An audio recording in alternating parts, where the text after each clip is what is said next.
So Trigger Tech has been in the news recently because they have a brand new trigger that's pushing the boundaries on what can be done with a Glock trigger.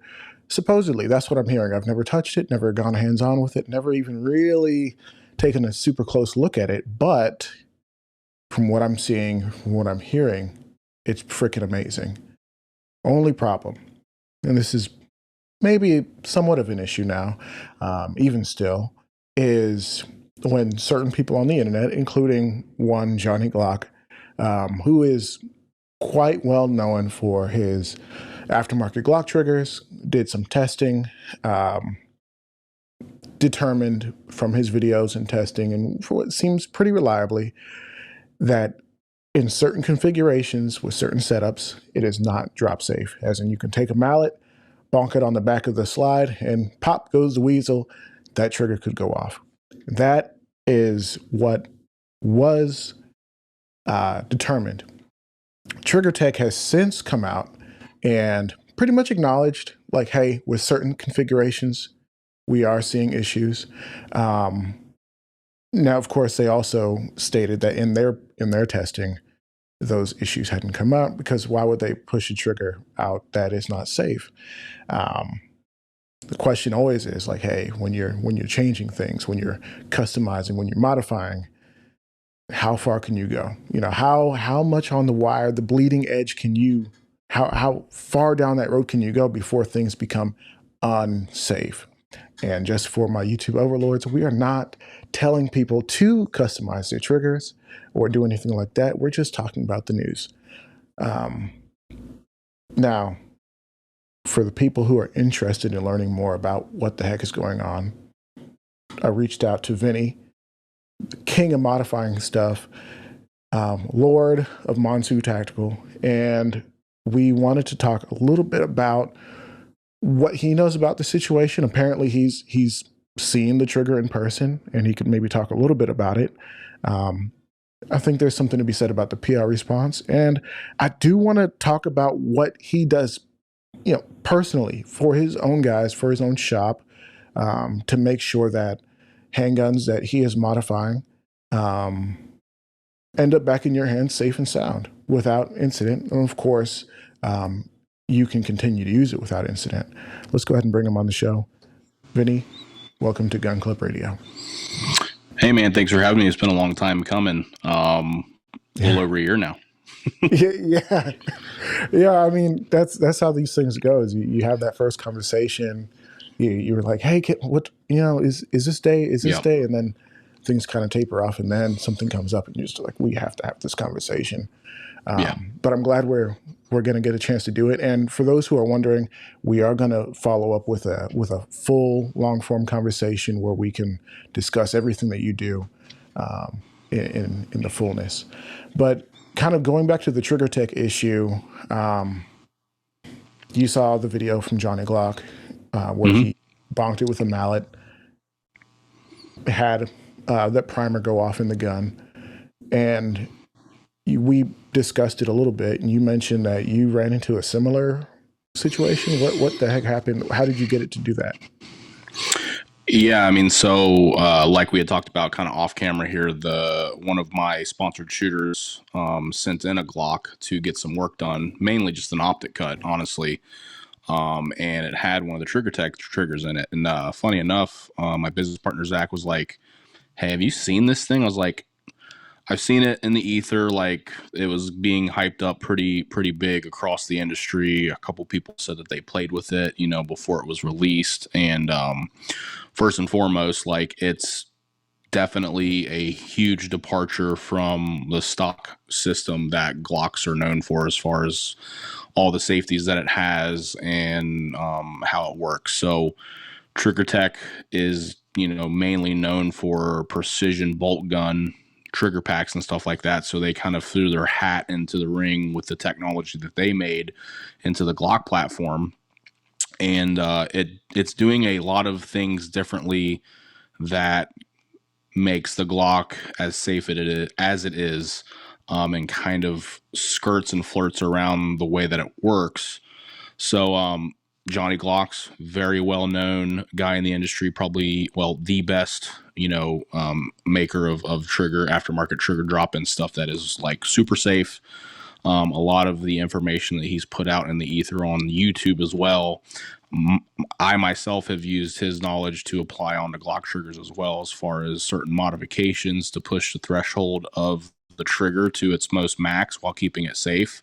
So if there's any guy that's going to shake out a trigger, it's him. So basically, he kind of took it through his standard SOP as far as testing a trigger is concerned, and it failed the drop test. From, like he said, refrigerator height, so a little bit over shoulder, shoulder height there, dropping it, and it basically tripping, and the sear dropping, and the firing pin dropping basically, and that inertial drop. So then he kind of took it a step further, which some would say is extreme, and hit it with a hammer, and it went off. So after seeing that video, I myself also conducted the same test, not with any blanks, but racking the gun, making sure the trigger was set, and then hitting it with a rubber mallet pretty, with some force, and it also dropped the striker. So I was also able to replicate it, and I don't know what else was done to that gun, other than it honestly seemed like a stock Glock 47. So obviously, no bueno if you have a trigger that's letting the gun go off if it's dropped. Obviously, that's not an impossible thing to happen. People drop guns all the time, especially law enforcement guys, if they're wrestling around with whatever and the gun can fall out, or they're hitting it up against something hard enough, or even just a regular civilian dropping it from a counter or a fridge. I've seen it happen multiple times. So yeah, it's not a good situation to be in, but we did see that happen with a gun that we had in the shop. Again, sample size of 1, and same with Johnny Glocks. I think the one that he tested was a sample size of 1. They had another one, I think, that also was able to get off in different configurations, excuse me. But again, all that kind of popped off, and then Trigger Tech honestly came back with a very good response and PR on that. So I, as a third party modification shop myself, that's always a concern. And I personally, it's not great that it happened, but there's a couple things that I can honestly applaud Trigger Tech for. It's one, pushing the boundaries and kind of doing some innovation, because the trigger is pretty legit. And then the way that they handled the issue as far as moving forward. So if you haven't seen that video, I haven't actually watched it in its entirety either, but I got the gist of it from news outlets or people that I've talked to, basically them saying like, hey, based off of certain configurations, this possibly can happen, or it is happening. Based off of our testing, we couldn't get it to happen. And, this is what we're doing moving forward. We already got a redesign to fix it. And if you bought a trigger with us, we'll either replace it with a new one or refund you. So to me, they handled it the best way possible. With innovation is going to come problems, so we've literally came across that ourselves as well. Yeah, I'm really happy to see that, there are certain brands in the space that are willing to respond with a little bit of humility. And like you said, a good statement, a good response is to say like, hey, listen, clearly something's happening. We will address it. Yeah. Period. Full stop. And that, honestly, that's better than, now there's a couple, that's probably why they were so quiet for a little bit. Because if you notice, like, these things were going on, people on the internet were kind of like, saying bad things about them, and they were kind of quiet, probably, which is for the most part at the beginning a good thing, in my opinion, for a business, is to kind of like figure out, okay, so this stuff's going on, let's figure out why. And if it's repeatable on our end, then there's nothing that we should hide. Let's figure out how to move forward and fix it. And I think they did that. So again, and Trigger Tech is way bigger than just that one trigger. Right. So, like I said, they're very well known for ARs and bolt guns. That's their main thing. So it's outside of the safety concerns and issues, the trigger is really good. So that's why it's just like the things that they did internally to make it work is very interesting if you understand the ins and outs of a Glock in general to kind of see what they did to make it work. It's just again, you can't, especially in the world that I live in. I know I've seen the most unsafe guns come through, mainly Glocks, because there's just so many pieces and parts that you can mix and match and try to do these certain things. Everyone, for whatever reason, is just like, I want to get my Glock to, like, 2 pounds, sub 1.5 pound trigger for some weird reason, and they'll start putting these companies springs and this company's disconnector and that company's trigger bar, this company's trigger shoe.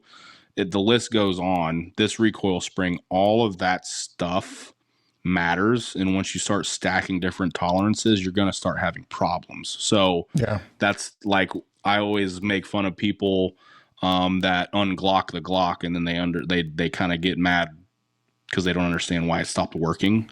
Yeah. There's a reason why, like, again, we'll talk about this later, how I push to be like, okay, use things that have a track record, that keep the gun reliable, and you're just going to have to deal with the way the gun is at certain points, because that's just how it was designed, right? Once you start going past its intended design, and it starts having issues, you can't blame anyone but yourself for messing with it. Yeah. No, it's a fact. I mean, what's the number one thing that people say if you want a better trigger? They say what, ghost disconnector and maybe to polish some stuff up. So Yeah, and I mean, there's certain, like, for the connector situation, there's different ones to give you different style trigger pulls and breaks, and there's certain things you can do for the springs to keep it reliable and safe. But at some point, like, it's just you can't keep pushing it. You can, but again, if you got a guy like Johnny Glocks who understands the system in and out, like, he probably can put together a trigger pack without even looking at it in the dark, blindfolded, upside down, underwater. Like, that guy understands the system so well and has been doing it for so long that he knows where the thresholds are to keep that trigger safe. But again, tech is just, in my opinion, a super far departure from its original design, that it's kind of not surprising that they ran into some kind of issue. now here is, I guess, the thing that some people have brought up, including Ben Stoker, who's covered this issue tremendously, and we appreciate him for sharing what he's seen on this. Is it's a competition trigger. Mm-hmm. Does that mean that it can be so far beyond the bleeding edge that it's not technically drop safe? I mean, 1911s aren't technically drop safe. Yeah. I mean, they marketed it as a competition trigger. It's 100%, like, once you start getting into, like, USPSA competition stuff, you can do some sketchy things to a gun that will make it unsafe to a majority of people. There are high level guys. I'm very embedded in the USPSA space myself. I've felt different platforms and custom guns that were built for dudes that compete. And there's some 2011 triggers out there that I would consider unsafe for the normal end user. They're not going to be used to something like that. ADs are going to happen. 2011s, technically, you've seen it. There's a little bit of nuance to this, but you can drop a 2011, you can drop a CZ Shadow 2, and it on the top of its, or on the back of the slide, and it could potentially go off with the same kind of inertia, drop issue, because there's no striker block or anything on those guns. And, like, yeah, there are things in the competition world that can, quote unquote, make a gun somewhat sketchy, borderline unsafe, but still, there are some checks and balances in USPSA that you have to adhere to for the guns to be usable in the sport as well. And actually, the trigger tech did not pass the USPSA standard as far as being a viable trigger, because it didn't have that safety dingus that everyone's talking about. So That's why, like, sure, realistically speaking, in the sport of USPSA, the only time the gun's loaded is when you're going to go shoot. So technically, the gun's kind of safe for the most part until you're ready to go. So don't drop it, from the time the buzzer goes off to the time you're done shooting. But yeah, sure, they market it that way, but at the same time, it's not legal in any USPSA capacity that I know of as far as major matches. So, Yeah. but they did market it as such. So a little bit of coverage there, but you know how things are. People are still going to carry that, and Yeah. it should it still has to maintain, at least in the sport of USPSA.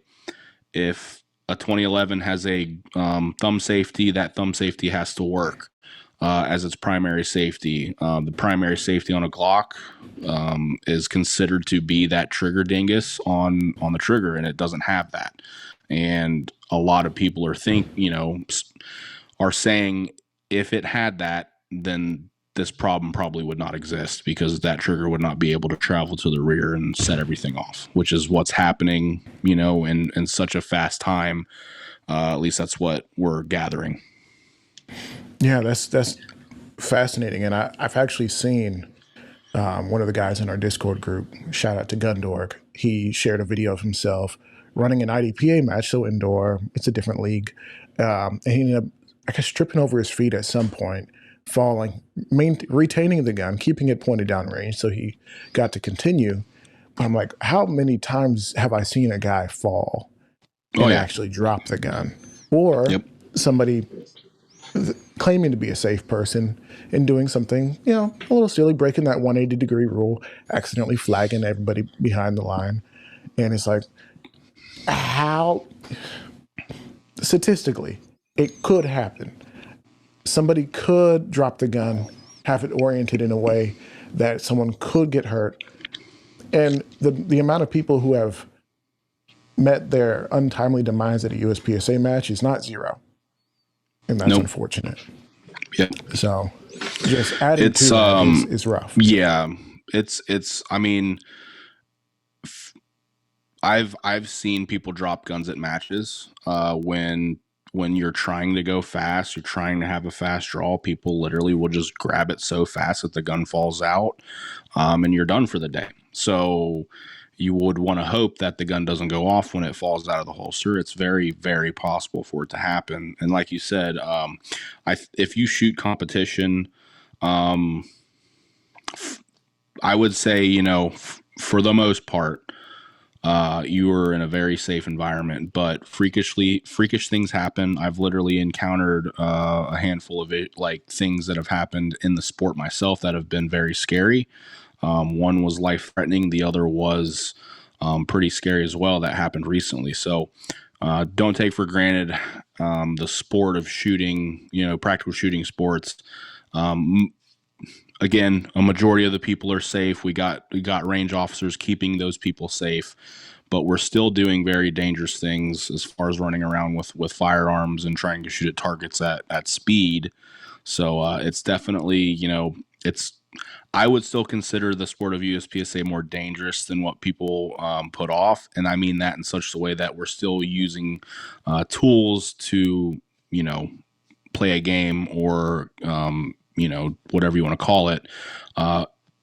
It's not dangerous in the fact that you could get hurt right away, but like it's still a dangerous thing that we're doing. But most people are still very safe in the sport. So Yeah. And I don't think we're trying to paint USPSA as some dangerous thing. no, absolutely There's not. calculated risk to it. I mean, you get on a Yes, skateboard you yeah. bust your leg open Racing, easily. it's just like USPSA is an extreme sport.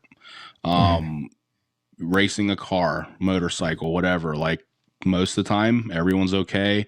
Your people are going to have wrecks and they're going to walk away from it or something. Accidents happen, unfortunately, but again, it's Yeah. an extreme sport. We're using dangerous tools to play that sport, and again, everyone's safe. I love USPSA, but it's the fact. So it's like, just even then, like, even if that trigger was marketed for competition, you still don't want it to be able to go off. And again, Sugar Tech, I think, is taking a very good approach on fixing the issue.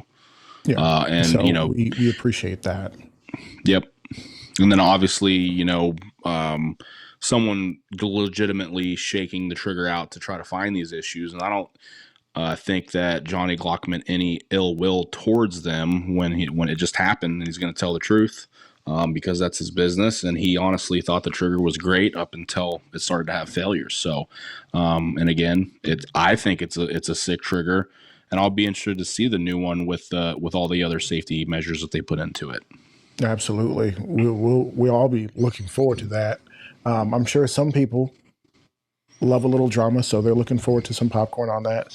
But on the other side, for those of us who actually care about the firearms industry, pushing the boundaries on things, we absolutely want to see it succeed in a good way. Yeah.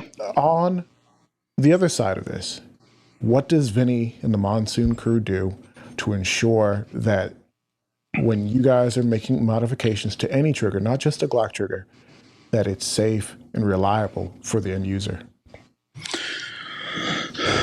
Yeah, man. So we just don't try to deviate too far from its intended design, and we like to use parts that we know have a track record in the space and in the industry under a lot of use with end users in the space, right? So, um, again, if it's a Glock, anyone who ever asks me on Instagram or whatever, they're like, "Hey, what trigger are you putting in a Glock?" And I always say, just shoot the stock trigger, unless there's something wrong with the gun. I just think you should shoot it the way it was intended to be shot, and at the very minimum, you know. I don't think there's any issues for the most part when it comes to, again, trigger shoes with a good track record, and then using actual disconnectors like a ghost disconnector, because again the ghost disconnectors have a good reputation and track record, or even just OEM replacement parts. A lot of people don't realize that Glock has a handful of disconnectors like the minus or plus disconnector or whatever to give you a better trigger. And I personally, at least for the kind of shooting that I do not, if I'm shooting a Glock, I do not see any benefit as far as trying to get the trigger lighter. Its speed, I don't think it matters for me, right? 2011s, we work on a lot of 2011s, obviously, outside of just trigger work. The grand scope of what we do is much larger, but triggers are a part of that. 2011s are easier to kind of tune safely, and then we kind of have a threshold depending on the gun, the type that we want to push it to. And if it goes outside of our scope, we'll send you to someone who will take it to the next level for you. So staccatos, right? You can safely push the stock internals to, I would say, 2.5 pounds, and that's about it. So again, we prefer, and again, another one, Smith & Wesson M&P models, the Apex trigger has a extremely good track record, and everything stays safe, and we recommend those, and we have a recipe to tune those the specific way. So again, we like to use parts that were either engineered the right way and have a track record, or we just really recommend people to just shoot the stock trigger, because that's how it was made, how it was intended to. We don't really think on the modification side that we need to really mess with that the most, because that's the most important part of the gun, is from a safety standpoint, on whether the gun's going to be drop safe, it's going to go bang every time. So there's a lot of nuancy stuff there, but realistically speaking, again, we just leave it alone, and then use parts that we think is viable. Yeah, well, that's fair, and we appreciate that. Yeah, and I know that's not the answer a lot of people want to hear coming from a custom shop, but it's just like we kind of border on that. There's other things that we do, and you've seen it, that provide way more performance than trying to make some trigger a couple ounces lighter but unsafe. You know what I mean? So Sure. Now, it's one question that I have is, do you leave the stock trigger shoe? Which some people have different thoughts about that. for what platform? Let's say the Glock. So again, the Glock, there's, I don't even know how many trigger shoes are out there on the market nowadays, right? Too many. too many, right? When I first started getting into this whole thing, um, changing out parts, modifying, whatever you want to call it, there were really only two kids on the block. This will kind of date how old or how long ago this was, but it was either an Apex trigger, again, good company, they've been around a long time, or an agency arms trigger. Okay. Those were the only two aftermarket triggers that were really available at the time that I can remember. Now they're everywhere. So that kind of dates how long ago that was. If you know, you know. Um, so again, it's kind of one of them things where as long as it's not doing, and like I understand the what to look for when it comes to the Glock and trigger system in particular, like the amount of engagement that we want to have on the sear and the striker, and is the geometry of the trigger pushing it so far back to where it's starting to disengage the drop safety. Like we can check those things, and as long as it checks those boxes, then sure, yeah, a trigger shoe and a trigger bow replace, or a trigger bar and shoe replacement isn't going to hurt any of that, as long as those safety measures are checked and work right. A lot of people will, I think, where they start getting in trouble is where they start trying to replace all the springs and all that other crap. Like, you know, the plunger spring and the striker spring and the trigger housing spring and all that stuff to make it lighter and easier to use. And the next thing you know, they're having light strikes, or again, the amount of pressure or tension that you have isn't enough. So then you can start having drop safety issues, what have you. So, Mm-hmm.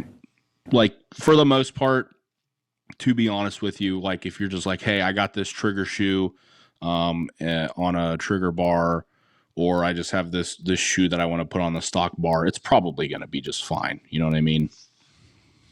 Yeah. Well, oh, sorry. I thought I wasn't getting audio. Um, yeah. So that's one thing that I've had no issue with that. Even Yeah. on, like, say, like a duty gun, Hmm. you can change the shoe. I don't personally feel there's an issue. Now, now I definitely don't feel there's an issue, being that Vinny said so. So I'm like, okay, cool. I'll tell my lawyer that if anything ever happens. Well, Vinny said so. Don't do that. Don't do that. He said, don't do that.